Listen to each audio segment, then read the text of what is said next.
Parlons économie sur Radio Lac. Avec la Chambre de commerce, d'industrie et des services de Genève. Bonjour tout le monde et bienvenue sur Radio Lac en direct. C'est le jeudi 14h, 15h et sur One TV. Ça, c'est quand vous le souhaitez sur onetv.ch. Oui, nous parlons économie avec une émission spéciale. Aujourd'hui, beaucoup d'invités, beaucoup de jeunes qui ont de très bonnes idées. Émission spéciale autour de la 11e semaine de l'entrepreneuriat à Genève qui aura lieu du 14 au 20 novembre. Pour en parler, bien autour de la table, entre autres, Nathalie Hardine, bonjour.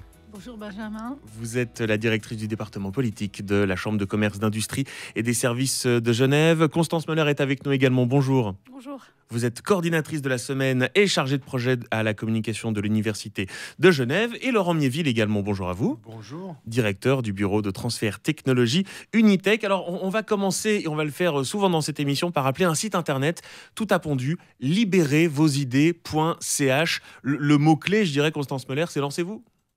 Exactement. C'est le titre de notre initiative pour encourager les jeunes à se lancer dans la création d'entreprises. Et sur ce site, libérezvosidées.ch, vous trouvez le programme complet de cette édition 2022. Qu'est-ce qu'on va avoir comme temps fort pour qu'on comprenne bien, hein? C'est-à-dire que moi, j'arrive, j'ai une idée, et ensuite, je fais quoi pendant cette semaine ? Alors, vous pouvez suivre les workshops, les conférences, tables rondes pour vous inspirer. Vous avez aussi des sessions très concrètes pour transformer votre idée en projet. Vous avez des sessions très concrètes aussi pour parler financement d'entreprise, parce que quand on a une idée, il faut aussi trouver le financement, ce genre de choses. Et vous pouvez échanger avec des entrepreneurs pour vraiment vous inspirer, écouter comment ils ont fait, qu'est-ce qui était difficile, facile, comment ils ont avancé par rapport à où vous êtes vous aujourd'hui. Ouais, la notion de pivot aussi, on en reparlera un peu plus tard dans cette émission. On avance bien en tête avec une idée, puis finalement, c'était peut-être pas la meilleure idée qu'il fallait avoir. Qu'est-ce que la CCIG vient faire là-dedans, dis donc, Nathalie Hardine ? Alors, la CCIG est logiquement un partenaire de l'événement parce que notre travail, c'est de faire en sorte qu'à Genève, il y ait un entrepreneuriat performant. Et pour qu'il y ait un entrepreneuriat performant, il faut qu'il y ait des entreprises, en particulier des jeunes entreprises. On sait que Genève, ces dernières années, à l'instar de Zurich et d'autres villes de Suisse, a été très dynamique en matière de création de start-up. Et donc, nous encourageons et soutenons cette semaine et nous organisons aussi un des événements le 17 novembre au soir à la Chambre, justement sur les bases du financement. Oui, parce qu'effectivement, le financement, c'est extrêmement large. Je le disais, Laurent Miéville est également autour de cette table. Vous êtes donc le directeur du bureau de transfert technologique. C'est quoi le transfert de technologie ? C'est quand les gens font quelque chose qui est lié à l'entrepreneuriat et qu'ils ont du succès, c'est souvent lié, enfin en tout cas avec l'université, à des technologies qui sont issues de l'université. Mais ces technologies, il faut les transférer parce qu'elles commencent dans les labos, puis il faut qu'elles continuent dans les petites sociétés. Et nous, notre travail, c'est de faire l'interface entre le passage du labo au passage de la petite société, puis ensuite de donner une chance à ces technologies d'arriver sur le marché, puis de bénéficier au public et au monde général, que ce soit au monde politique, au monde médical, mais aussi surtout à la société civile. Il y a un côté un peu doula, sage-femme de l'entreprise, quoi. C'est-à-dire qu'on va prendre ce petit bébé puis après lui donner des ailes. C'est ça, puis surtout on va s'assurer que la recherche retrouve aussi un retour, que ce soit financier, mais aussi de visibilité, d'image, pour que les gens comprennent, et ils le font déjà, que la recherche a une implication directe dans la société. Oui, parce que ça paraît bête à dire, mais toute entreprise a démarré par de l'entrepreneuriat. C'est le concept de base quand même. Alors tout à fait, et je pense qu'on est de plus en plus, et ça c'est un débat qui serait intéressant, mais qui sera un peu long aujourd'hui, mais on a beaucoup d'invités qui attendent. Voilà, on est tous des entrepreneurs de plus en plus, on nous donne à nous le pouvoir de faire tellement de choses qu'on doit gérer maintenant, que ce soit son système bancaire, financier, quand on fait des études aussi, on doit faire tout ça beaucoup de nous-mêmes. Et donc finalement la semaine d'entrepreneuriat, c'est la semaine pour les gens qui sont quasiment tous autour de nous et qui sont des entrepreneurs sans vraiment toujours le savoir. Avec au cœur de ça, Roby le robot, je le dis parce que les téléspectateurs de One TV remarquent que vous avez un petit robot devant vous. Alors voilà, donc celles et ceux qui auront vu les affiches ou qui vont les voir verront que c'est des petits robots qui animent ces affiches. Et Roby, c'est notre petite mascotte. Alors aujourd'hui, elle est avec nous pour passer un petit moment sur la table de ce studio de radio. Et Roby va se déplacer pendant toute la semaine, un petit peu aux différents endroits de la semaine. Donc voilà, c'est la petite mascotte de la semaine dans l'entrepreneuriat. Libérezvosidées.ch avec cette volonté, bien, on le comprend évidemment, d'encourager l'entrepreneuriat en donnant des clés, quoi. C'est-à-dire que cette semaine va servir à ça. Je vous pose un peu la question à tous les trois, mais c'est ça, c'est d'arriver à comprendre comment une entreprise fonctionne quand on a une bonne idée. Je l'ai bien dit? Exactement, exactement. Et aussi, ça commence presque encore en amont, en fait, encourager celles et ceux qui ont une idée, qu'ils peuvent aller de l'avant avec. Parce qu'il y a énormément d'idées qui finalement restent dans un tiroir. Et les gens, ils ne se rendent pas toujours compte qu'ils peuvent donner vie à cette idée. Donner vie à cette idée en utilisant donc pourquoi pas des technologies. Est-ce que toutes les idées sont bonnes? Moi, je pense qu'elles sont toutes bonnes. Après, de savoir si elles sont bonnes pour transformer quelque chose qui est au départ dans quelque chose qui va donner un énorme impact, peut-être pas. Mais ce qu'on voit, et ça c'est aussi intéressant dans la semaine, c'est que les gens qui commencent avec une idée, elle va se transformer, elle va évoluer au fur et à mesure que les gens vont rencontrer d'autres personnes autour d'eux. Et ils vont aboutir finalement à une idée qui sera plus la même que celle du départ, mais qui sera beaucoup plus robuste et peut-être beaucoup plus intéressante pour vraiment porter le projet jusqu'à un succès. Et c'est ce que l'on verra d'ailleurs tout au long de cette émission. Alors, vous restez avec nous parce que nous allons parler bien justement entrepreneuriat jusqu'à 15h sur Radio Lac. À tout de suite. Parlons économie sur Radio Lac. Genève innove. Émission spéciale cette semaine autour de la 11e semaine de l'entrepreneuriat à Genève du 14 au 19 novembre. Bonjour Cécile Villa. Bonjour. Bonjour Eva Marlinge. Bonjour. Vous êtes membre de l'association Ensemble EOL, école de musique itinérante et solidaire. Alors vous avez défendu cette idée, c'était en 2018. Exactement. Donc on a défendu cette idée, c'était notre bonne idée, en tout cas de l'année 2018. C'est bien d'en avoir déjà eu. Exactement. Donc c'était vraiment de prôner l'accessibilité à l'art par la proximité géographique et la pédagogie utilisée dans cette école de musique itinérante. Et ça se déroule comment très concrètement? Il y a un musicobus qui se balade. Exactement. Donc à l'époque, on a voulu l'appeler école de musique itinérante. Mais voilà, après de fil en aiguille et puis en réflexion, on l'a plutôt appelé une roulotte qui s'appelle le musicobus. On a enlevé le mot école. Et, pourquoi? Pardon, mais pourquoi enlever le mot école? Parce qu'on n'aime pas aller à l'école? Parce que nos activités se sont finalement plus concentrées sur l'été, en période estivale. Et du coup, c'est devenu plutôt un lieu de vie, de partage, de rencontres autour des projets artistiques, plus qu'une école qui est plutôt institutionnelle. Donc voilà, c'est plutôt sur les périodes estivales. D'accord. Et donc, qu'est-ce qu'on vient y faire? Donc, on repère le musicobus et ça aide à l'apprentissage? Alors en fait, ce qui se passe au musicobus, c'est qu'on fait des ateliers et des spectacles pluridisciplinaires. Les enfants peuvent participer aux ateliers et ensuite, ils peuvent s'insérer dans le spectacle avec les artistes et être sur scène avec les artistes qui font leur spectacle. Et bien sûr, le public, lui, est tout à fait bienvenu lors des spectacles aussi. Oui, et c'est ça qui fait toute la différence, c'est d'impliquer finalement. Hein. Exactement, on est dans une démarche de médiation par rapport au fait que les enfants peuvent intégrer le spectacle de manière active et vivre la scène avec nous. Ça a changé quoi pour vous la semaine de l'entrepreneuriat? Alors, ce qui a changé, c'est que voilà, nous, notre parcours, c'est un parcours de musicienne dans le milieu artistique. Donc, on n'a pas forcément l'opportunité d'apprendre à réaliser un business plan, de faire des études de marché, des choses comme ça. Et donc, pour nous, en fait, ça nous a permis de réaliser, en fait, de voir en fait la réalité du terrain et les besoins, d'identifier les besoins en fait au milieu sociétal et artistique sur le bassin genevois. Et encore une fois, très concrètement, entre ce que l'on imagine et ce que l'on constate? Alors, on a pu constater qu'il y avait certaines choses qui se faisaient déjà, d'autres moins. Et c'est vrai que le côté itinérant et le côté aussi au niveau de l'accessibilité financière, parce que nos activités sont gratuites pour les personnes qui viennent au musicobus. Ouais, j'allais y venir, parce qu'ici, c'est Parlons économie, donc on va en reparler. Donc du coup, ça, c'est une des différences. En fait, on a un peu regardé ce qui existait et dans quoi on pouvait faire la différence. Et c'est à ça que nous a servi l'étude de marché et l'identification des besoins externes, enfin sociétaux. C'est-à-dire, il n'y a rien de pire qu'un vieux qui veut faire jeune. Alors la moula, l'argent, ça vient d'où justement? C'est-à-dire qu'il faut quand même financer tout ça. Exactement. En fait, l'argent, il vient surtout des collaborations. Donc, on avait en tête justement de collaborer avec des institutions importantes dans le milieu social et artistique à Genève. C'est pour ça qu'on a développé une collaboration avec l'Hospice Général. Donc, on a fait une première collaboration cette année qui s'est très bien passée et qui va sûrement se réitérer. Et aussi des collaborations avec les communes, avec les politiques. Donc, c'est pour ça. Et l'argent vient surtout en fait des contrats qu'on peut faire aux communes et à l'Hospice Général. Et en complément avec des fondations privées et puis des fonds publics aussi de la ville de Genève et puis du canton. Voilà. Combien d'emplois ont été créés?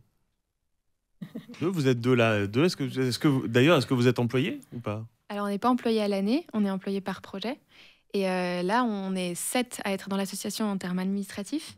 Et puis sinon, on est une trentaine d'artistes, en 30 à 40 d'artistes qui participent aux activités estivales chaque été. Et c'est très important de faire vivre les artistes, hein, parce que, évidemment, en plus, encore plus avec les périodes qu'on a connues là, ces derniers temps. J'aimerais bien votre regard, Nathalie Hardin, là-dessus, parce qu'on a finalement une entreprise qui n'est pas une entreprise, c'est une association, Ensemble EOL, qui développe des choses, développe de l'apprentissage. Enfin voilà, c'est très intéressant tout ça. C'est extrêmement intéressant. Vous dites, on a une association qui n'est pas une entreprise, mais la Chambre de commerce, c'est une association et on se considère comme une entreprise.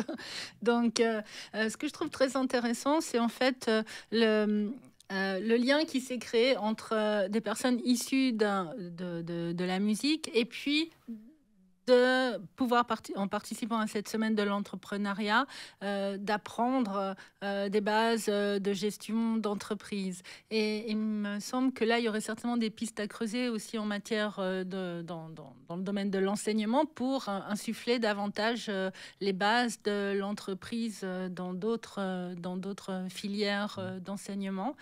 Et puis, j'encourage beaucoup cette entreprise. Et j'aimerais savoir s'il y a aussi d'autres projets, parce que une association qui a un projet, c'est bien, mais pour pouvoir se développer et peut-être vivre davantage de cette activité, il faudra justement en développer de nouveaux projets. Alors actuellement, en fait, on a 2 projets sur l'été. Donc, on a un festival qui s'appelle les Matinées musicales du Musicobus. Donc, ce sont des spectacles proposés en matinée, surtout pour du tout public, avec une gratuité. Et le deuxième projet, c'est la tournée qu'on organise avec l'Hospice Général et les communes, avec ces spectacles participatifs qui mettent en avant justement la médiation artistique. Après, effectivement, les projets à en devenir, bien sûr, pour que ce soit pérenne, on aimerait créer aussi des ateliers réguliers sur l'année, toujours dans un cadre social, pour des personnes qui n'ont pas forcément l'opportunité financière et aussi en matière d'intégration de participer à ces ateliers-là. Donc voilà, tout est encore bien sûr à construire et pour l'instant, on l'a fait pendant la période estivale, mais le but est vraiment de faire ça de plus en plus régulièrement. Une bonne idée en 2018, et regardez où ça vous mène. C'est pas mal. C'est l'association Ensemble EOL, et je renvoie également sur votre site internet ensemble-EOL, EOLE.com pour aller découvrir tout ça et ce très beau musicobus qui a été repeint par Benjamin Lafay, si je ne dis pas de bêtises. Exactement. C'était en 2020. Vous êtes membre de cette belle association. Eva Marlinge, Cécile Villa, merci beaucoup d'être venue nous voir. Merci beaucoup. Parlons économie sur Radio Lac. Genève innove. La semaine de l'entrepreneuriat à Genève, c'est du 14 au 19 novembre. Vous allez sur libérezvosidées.ch et c'est exactement ce que vous ferez. Libérez vos idées, c'est ce qu'a fait en 2018 Johanna Mastrangelo. Bonjour. Bonjour. Vous êtes la fondatrice de Balm Booking. On va en reparler bien sûr. À vos côtés, il y a Corentin Loriol. Bonjour à vous. Bonjour. Vous, c'était en 2019, la société Aftomatos. Alors, démarrons par Balm Booking. Une idée finalement extrêmement simple, mais comme disait Christophe Colomb, c'est simple, mais il suffisait d'y penser. Et si on réservait des choses facilement à Genève ? Oui, ça, ce serait déjà une bonne idée. Donc, effectivement, moi, c'est parti, comme je vous l'expliquais, d'un besoin. Quand j'ai eu mes enfants, parce que là, je suis de nouveau enceinte, on ne le voit pas forcément, mais quand j'ai eu mes premiers enfants il y a 5 ans, je me suis rendu compte de la difficulté que c'était de pouvoir accéder à des services, déjà, de les trouver, et après, de 2, de les réserver. Donc, je me suis dit, c'est vraiment dommage qu'il n'y ait pas une solution, une plateforme qui puisse nous aider à trouver ces services, puis les réserver simplement et facilement pour pouvoir aussi... une plateforme qui nous permette aussi de comparer les services, de les localiser, parce que Genève est une ville petite, mais en même temps, on n'a pas forcément envie de faire des kilomètres pour quelque chose qui pourrait se trouver à côté de chez nous. J'en ai fait l'expérience. Alors justement, pendant que vous parliez, j'ai fait le test sur votre site. J'ai réservé un goûter d'anniversaire. Oui, moi, j'ai pas d'enfant, mais j'aime bien les anniversaires. Le samedi 14 janvier à 11h, bam, on me sort différents, comme ça tout de suite, différents packs pour différents enfants, différents prestataires et donc différents prix. Ensuite, je clique et ça y est, c'est fini ? Exactement. En fait, l'idée, c'est vraiment d'avoir un Airbnb. C'est exactement la même formule. Qui nous permettent de réserver simplement et rapidement en étant connectés en fait avec le prestataire, avec l'agenda du prestataire. Donc c'est ça, une réservation en 3 clics. Qu'est-ce que vous aviez présenté en 2018 ? Est-ce que c'était exactement ça ? Parce que ce n'est pas le cas de votre voisin, on va en reparler. J'avais présenté exactement ça. D'accord. Et donc, qu'est-ce que vous avez découvert depuis 2018 ? Et là, je le dis sous le regard de Constance Moller. Alors, en fait, à l'époque, comme on n'était pas encore très digitalisé, la digitalisation était vraiment dans ses prémices. C'est vrai que les gens n'étaient pas très réceptifs quand je leur expliquais. Et aujourd'hui, en revanche, avec évidemment tout ce qui s'est passé avec le Covid et autres, la digitalisation paraît vraiment comme une évidence. Donc aujourd'hui, le produit est vraiment bien mieux accepté, bien mieux compris. Et du coup, pour moi, c'est beaucoup plus facile. Et on trouve quoi alors sur votre site internet ? Parce que là, j'ai regardé pour un anniversaire d'enfant, mais il y a plein d'autres choses. Oui, l'idée, c'est d'avoir un one-stop shop parce qu'au final, il y a des parents qui cherchent des services pour leurs enfants, mais au final, tous les adultes cherchent des services divers et variés, comme par exemple un coiffeur, une esthéticienne, ou même j'ai d'autres services que j'ai mis sur ma plateforme que je trouve très intéressants de pouvoir avoir une visibilité là-dessus, comme notamment une de mes prestataires qui s'appelle Géraldine Juge, qui fait des pompes funèbres, mais elle le fait différemment, avec énormément de bienveillance, et je trouve que c'est important de pouvoir avoir accès à ce genre de prestataire. Ça s'appelle donc Balm Booking, avec, vous l'avez dit, une volonté de proposer beaucoup de choses, mais il y a déjà je dirais presque des conciergeries en ligne, finalement, ça existe. Oui, bien sûr. Après, c'est quelque chose d'un petit peu différent parce que l'idée, c'est de pouvoir réunir tous les prestataires sur la même plateforme. De nouveau, je reviens à mon exemple de Airbnb. Je trouve plus facile d'aller sur un seul site plutôt que d'aller sur 3 ou 4 sites différents. Et puis, les conciergeries ne font pas forcément le même travail que nous, dans le sens où nous, on va offrir aux prestataires une plateforme gratuite dédiée à leurs services et ils vont payer uniquement lorsque nous leur apportons, nous vendons une prestation, c'est-à-dire qu'ils payent à la commission, donc on trouve aussi beaucoup plus intéressant pour eux.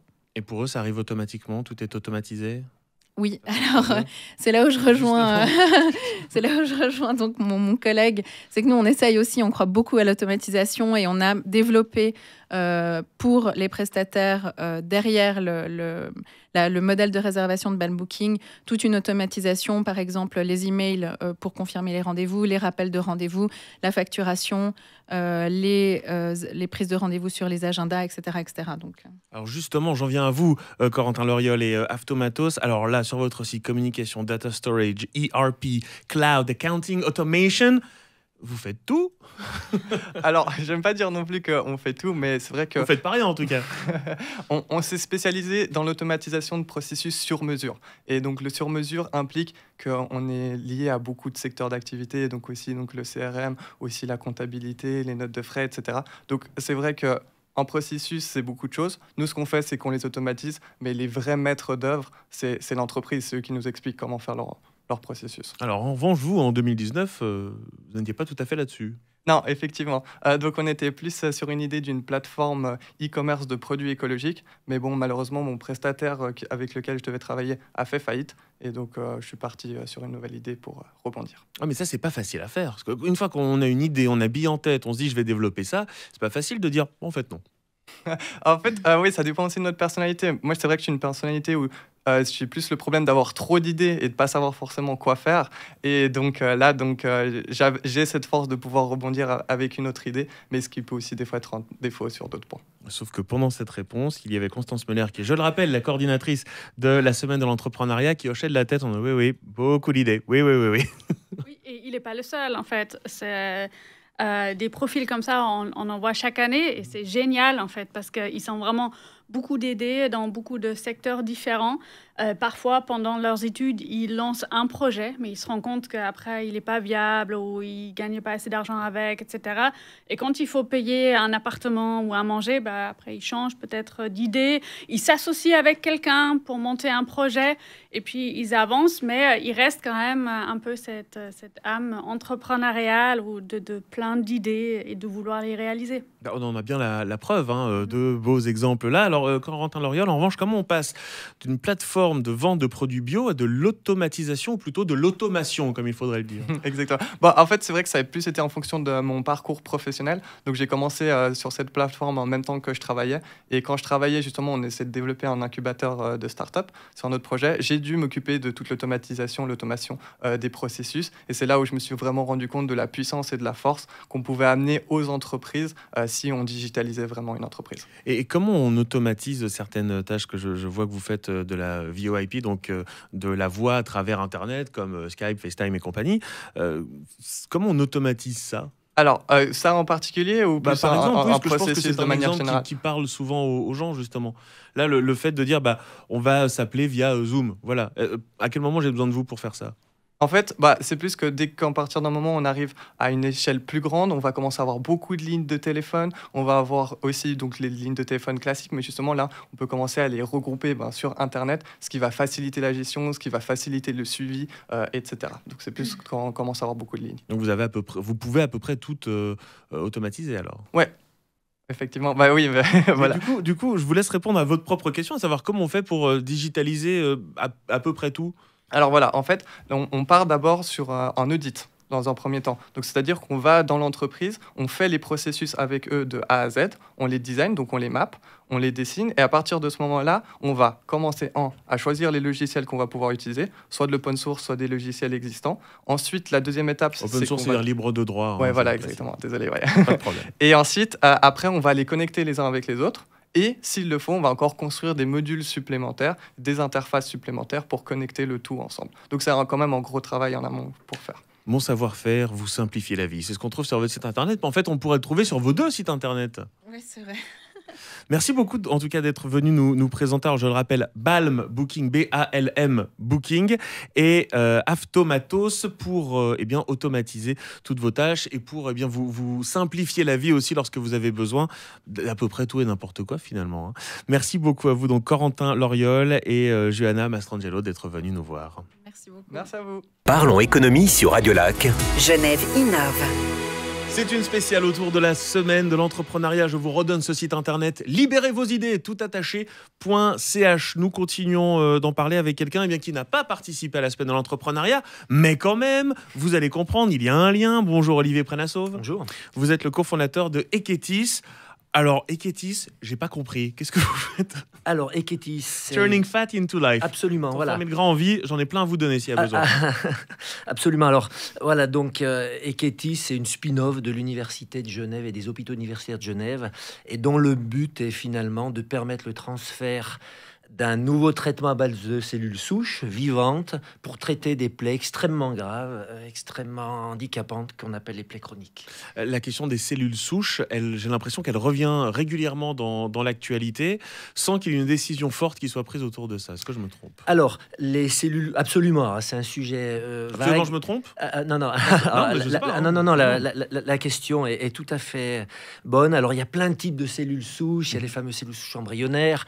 Nous, les cellules souches sur lesquelles on travaille ne posent pas de problème d'ordre un petit peu éthique, puisque c'est des cellules souches qui viennent soit du propre patient, soit d'un donneur qui donne ses cellules souches adultes à partir d'un prélèvement de graisse.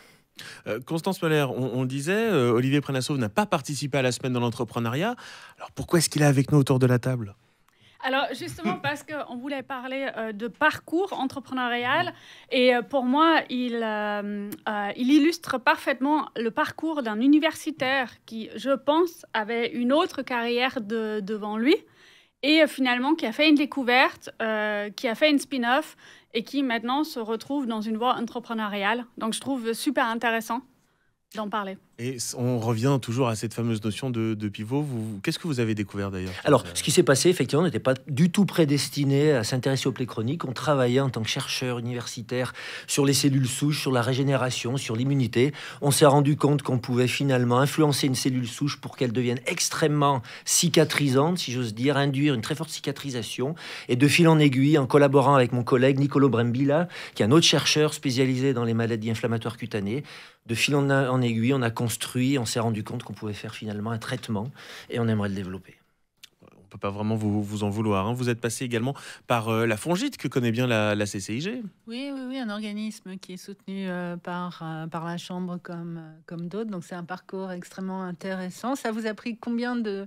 Enfin, vous en êtes où par rapport à votre découverte et puis maintenant le stade de votre Alors voilà, entreprise? absolument. Alors, on va dire, il y a eu 4 ans de recherche fondamentale, universitaire, académique, pour vraiment atteindre les limites des missions de l'université et devoir penser à la valorisation sous forme d'entreprise. Et c'est là où on a pris contact avec la FONGIP, qui nous accueille comme structure un peu moins universitaire, un peu plus tournée vers la valorisation et l'entrepreneuriat, avec du coaching, avec plein de gens super qui nous épaulent.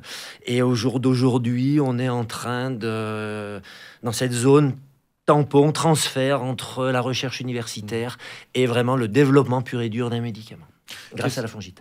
Quels seront d'ailleurs les prochains obstacles pour vous? J'imagine l'homologation d'un médicament. Alors, nous, on fait de la thérapie cellulaire, on utilise des cellules vivantes. Le plus difficile, c'est le risque lié à la réglementation. Il y a encore des peurs sur le fait d'utiliser une cellule humaine vivante. Il ne devrait pas y avoir autant de peur. L'histoire a montré des choses compliquées, des accidents, qu'on utilise des cellules d'un donneur. Donc il y a encore beaucoup de réticence quant à la réglementation, mais ça avance très très vite, donc ça sera le plus difficile. Dérisqué d'un point de vue réglementaire. Et Constance Moller le rappelait, vous avez changé d'une carrière d'universitaire à une carrière d'entrepreneuriat. Qu'est-ce qu'on découvre quand on rentre dans cette voie? Voilà, alors je suis toujours un universitaire aux hôpitaux, mais effectivement, j'ai pris la casquette d'un entrepreneur. On découvre un choc culturel majeur. Un chercheur, on doit toujours se critiquer, on est toujours critiqué parce qu'on fait une recherche finalement qui est très scientifique, qui est très rationnelle, etc. Et à un moment donné, il faut, se vendre, ce qui est... psychologiquement différent. Il faut penser à des questions de rentabilité, puisque si on veut développer un médicament, il faut aussi... Il faut être chercheur, mais aussi trouveur. Absolument, voilà. Il faut défendre son projet différemment. Et pas comme on le défend à l'université, pas du tout. Donc ça, c'est extrêmement intéressant, mais c'est compliqué. Et c'est là où on a besoin de gens qui nous aident et qui ont justement l'habitude de l'entrepreneuriat. Et moi, c'est ce que je constate aussi, et ce n'est pas vous qui me direz le contraire, aussi bien Constance Moller que Nathalie Hardin, c'est qu'on apprend absolument tout au long de sa vie avec des nouvelles casquettes, quoi. Voilà, une casquette d'entrepreneuriat qui n'était pas là avant. Oui. J'ai tout dit, j'ai fini ma phrase. C'est une réalité, c'est aussi à ça que sert cette semaine. Hein. Voilà, c'est ce à quoi sert la semaine.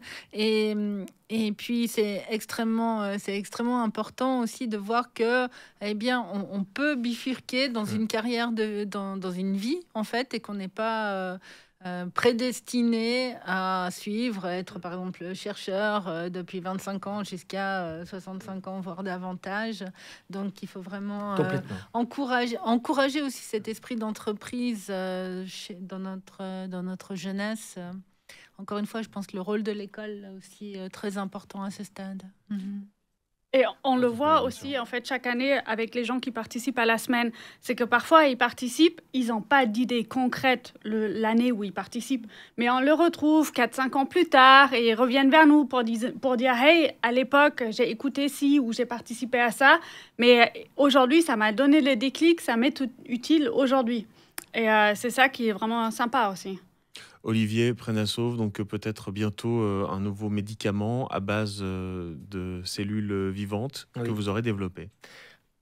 On adorerait. Écoutez, pour plein de raisons. On adorait que vous reveniez nous en parler. En tout cas, vous êtes le cofondateur de Heketis, ça s'écrit H-E-K-E-T-I-2-S. Alors, c'est un sujet un petit peu touchy, mais je vous pose quand même la question parce qu'il y a peut-être des gens qui disent mais moi, ça peut m'intéresser.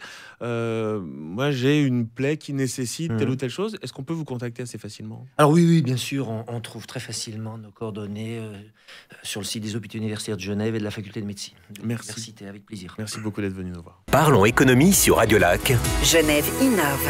Autour de la semaine de l'entrepreneuriat à Genève, vous allez sur libérezvosidées.ch. Beaucoup de choses à faire, à découvrir. On en a parlé, on va en reparler. Constance Moller, on va s'arrêter maintenant sur le concours de la meilleure idée 2022. Alors le concours de la meilleure idée, ça a commencé comment? C'est un petit peu la base d'une semaine de l'entrepreneuriat d'avoir une bonne idée.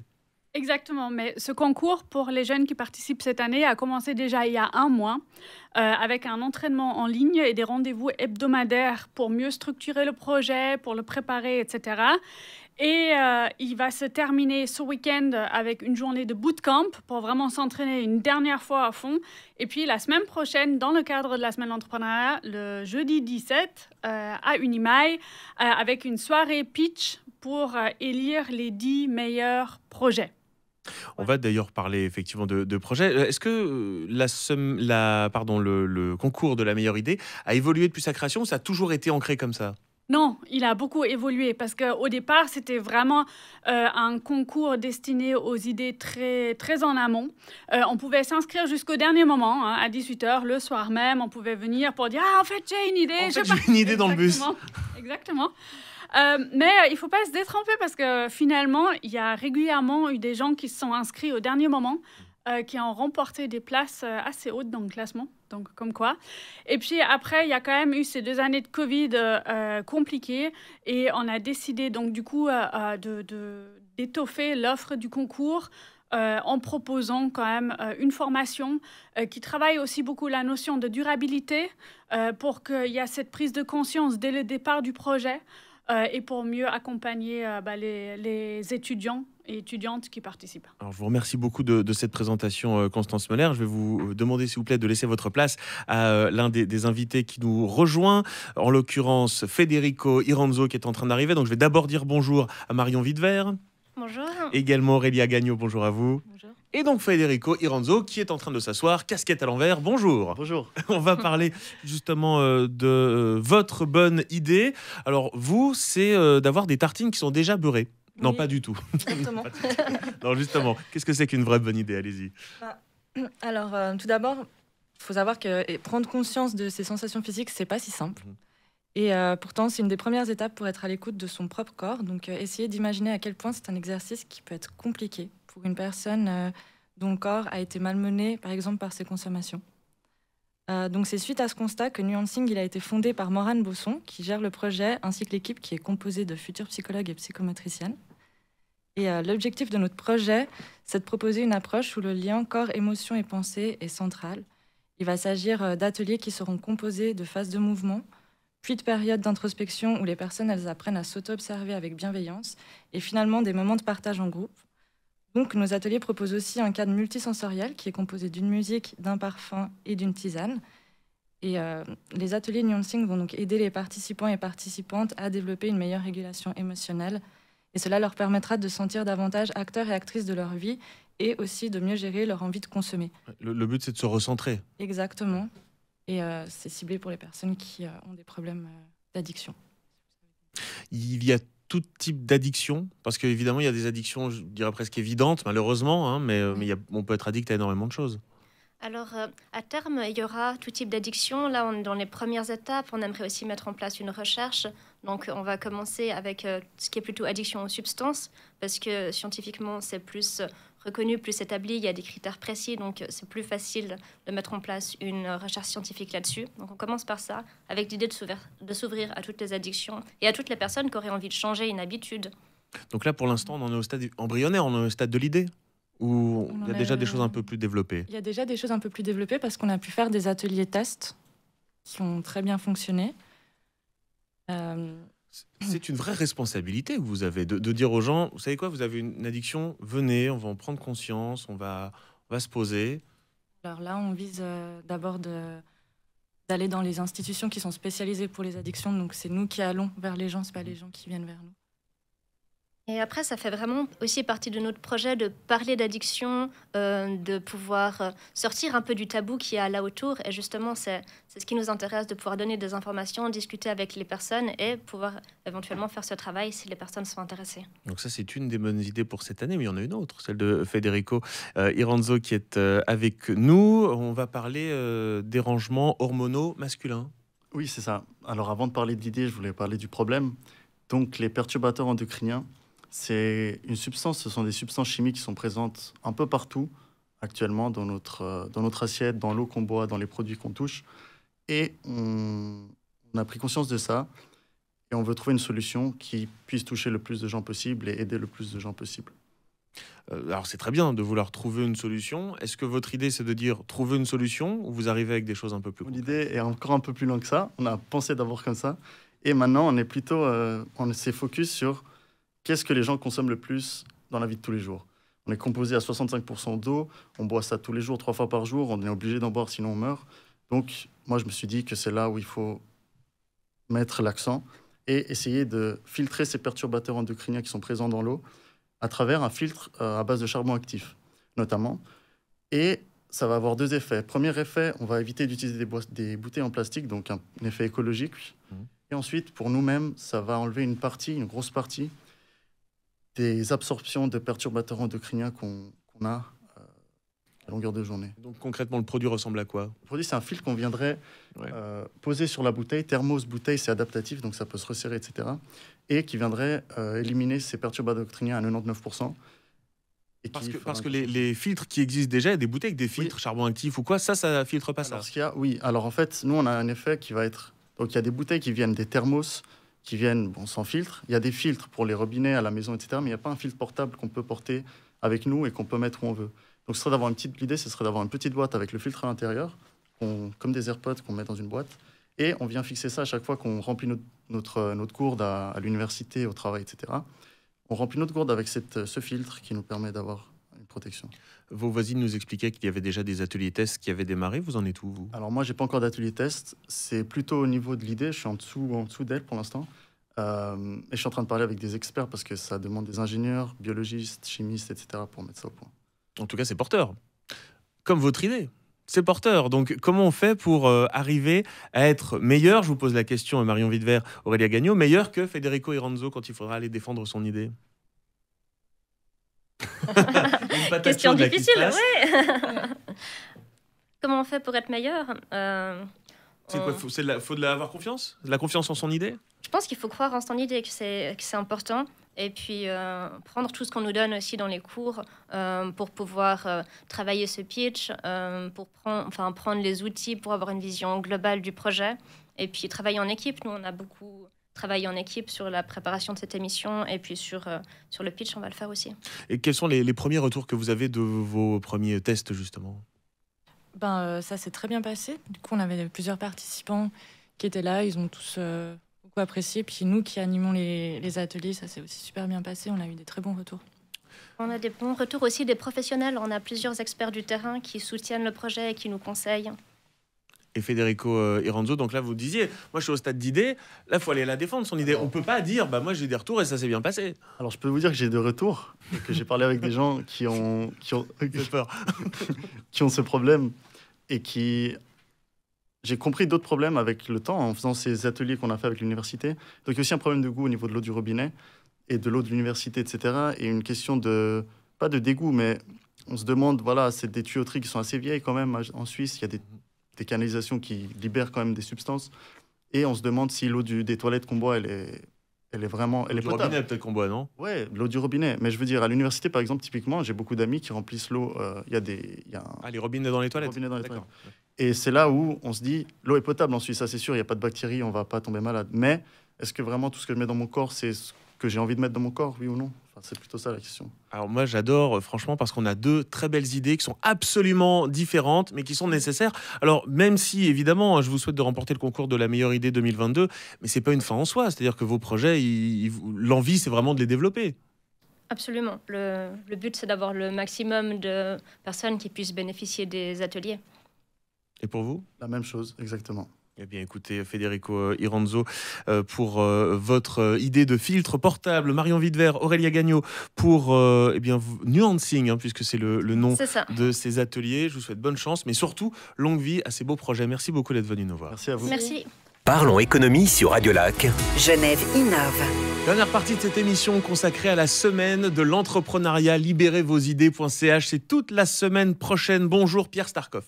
Bonjour, bonjour. Merci beaucoup d'être avec nous. Vous êtes le cofondateur de MVet, un vétérinaire, oui, mais différent. C'est fini le vétérinaire physique. Oui, nous on fait... Alors tout d'abord, on a 2 cabinets vétérinaires. On fait vétérinaire à domicile. On a une application de télémédecine. Nos clients peuvent faire des consultations en ligne. Et s'ils sont déjà clients chez nous, ils peuvent également faire recevoir les médicaments directement à la maison. mvet.ch, voilà, assez simple.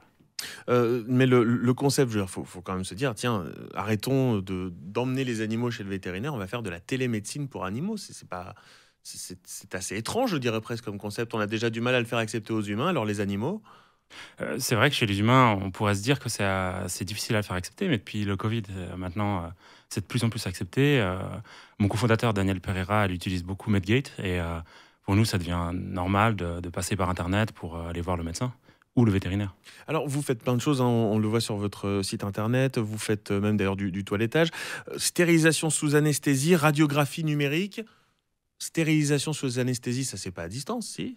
Non, bien sûr que non. Alors, il fait peur alors. Parce que justement, non, mais finalement, le fond de ma question, c'est de dire jusqu'où est-ce qu'on peut faire de la télémédecine pour animaux ? Ah oui, ça dépend à chaque fois du cas.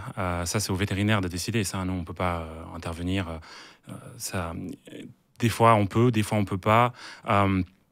On a par exemple des pharmacies maintenant qui vendent des cartes de consultation. C'est des cartes de 30 francs. Les personnes qui les achètent, soit ils peuvent faire une téléconsultation, soit ils peuvent venir l'utiliser directement au cabinet. Donc on ne peut pas vraiment décider pour la personne s'il faut venir au cabinet ou s'il faut le faire en télémédecine. Oui, bien sûr. C'est à chacun de connaître son animal finalement aussi d'une certaine manière. Je dirais qu'aussi, on prend contact avec le vétérinaire. Sur l'application, on peut lui envoyer des messages et assez vite, il va nous dire oui, on peut faire une téléconsultation ou il faut mieux passer au cabinet. Votre réseau, là, il est vraiment en train de se développer. L'idée, c'est d'avoir des vétérinaires dans les pharmacies aussi, enfin des vétérinaires, de la téléconsultation de vétérinaires dans les pharmacies ? Non. On ne fait pas de la téléconsultation en pharmacie. En ce moment, on soutient les pharmacies à avoir leur propre pharmacie vétérinaire. Les téléconsultations se passent sur l'application à la maison où les personnes le veulent. Mais oui, il y a des pharmacies comme la pharmacie de Colonie ou bientôt la pharmacie de Grand-Lancy qui vont mettre en place leur propre pharmacie et parapharmacie vétérinaire. Ouais, c'est une sorte de réseau vétérinaire 2.0 que vous êtes en train de créer d'une certaine manière. Ah, vous n'avez pas l'air d'accord. C'est une autre manière de penser, quoi. Je dirais pas que c'est full digital, parce que de toute façon, les gens, ils aiment bien aussi aller rencontrer d'autres gens. Il faut des fois se voir. Mais oui, un peu comme les assurances aujourd'hui, on peut passer soit par le pharmacien, soit par la télémédecine. Je pense qu'il faut laisser le choix aux gens.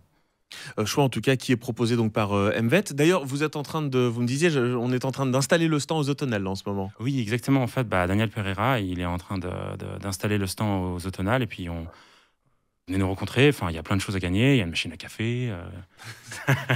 Ça servira peut-être plus aux humains qu'aux animaux d'ailleurs, mais c'est pas mal. Comment vous voyez finalement l'avenir de la médecine, mais de la médecine vétérinaire ? Parce qu'on a beaucoup parlé de la médecine humaine, mais très peu de l'avenir de la médecine vétérinaire. Large question. L'avenir.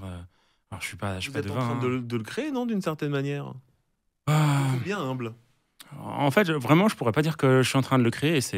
En fait, moi, j'ai l'impression que je propose simplement des choses et c'est les personnes qui en ont besoin qui l'utilisent. Et en fait, à chaque fois, les études de marché qu'on fait, c'est toujours comme ça. On essaie de mettre en place des petits projets. Si ça marche, on fonce dedans. Si ça marche pas, on arrête. Et puis, en fait, c'est toujours au client de décider. C'est finalement pas à nous. Avec un très bel outil quand même, MVET, l'application pour faire des choses à distance. On peut même partager des enregistrements de ces animaux, le cœur, le poumon, voilà. Parce que moi, j'ai toujours ça. J'ai un chien, je l'amène chez le vétérinaire. C'est toujours là où il va bien. À la maison, ça va pas. Chez le vétérinaire, tout se passe bien. Là, au moins, on a la possibilité, pas de prouver, mais en tout cas d'affiner les choses. Oui, on a cet outil, le stéthoscope qu'on avait développé au CSEM. C'était de là aussi avait commencé le projet, mais bon, de toute façon, c'est les clients qui choisissent par où va continuer le projet. Aujourd'hui, on facture 25 francs pour une analyse analyse cardio-respiratoire à distance. Donc, si l'animal au cabinet il est trop fugueux, on n'arrive pas vraiment à écouter son cœur ou ses poumons, on passe l'appareil et puis ensuite on obtient les enregistrements. Et puis ensuite, soit c'est en cabinet, soit c'est en télémédecine, c'est le vétérinaire et c'est le client qui décide. Vous aurez bientôt les enregistrements de Henri, c'est mon chien. Que de parcours, dis donc, depuis 2014, que vous, c'était le concours de 2014 ? Ça date. Ouais, ça date. Mais c'est un très beau parcours, félicitations. Merci beaucoup. Et merci beaucoup d'être venu nous voir. Merci à vous, merci à tous. Venez nous rencontrer aux automnales. C'est ce que j'allais rappeler. MVET, merci beaucoup. MVET.ch. Parlons économie sur Radio Lac. Avec la Chambre de commerce, d'industrie et des services de Genève. Clôturons cette émission spéciale donc autour de la semaine de l'entrepreneuriat. Nathalie Harding, directrice politique de la CCIG. Est-ce que vous avez un message à faire passer aux jeunes entrepreneurs qui nous écoutent ? Je veux dire, quand on est dans une association, la CCIG, mais qui représente des entreprises.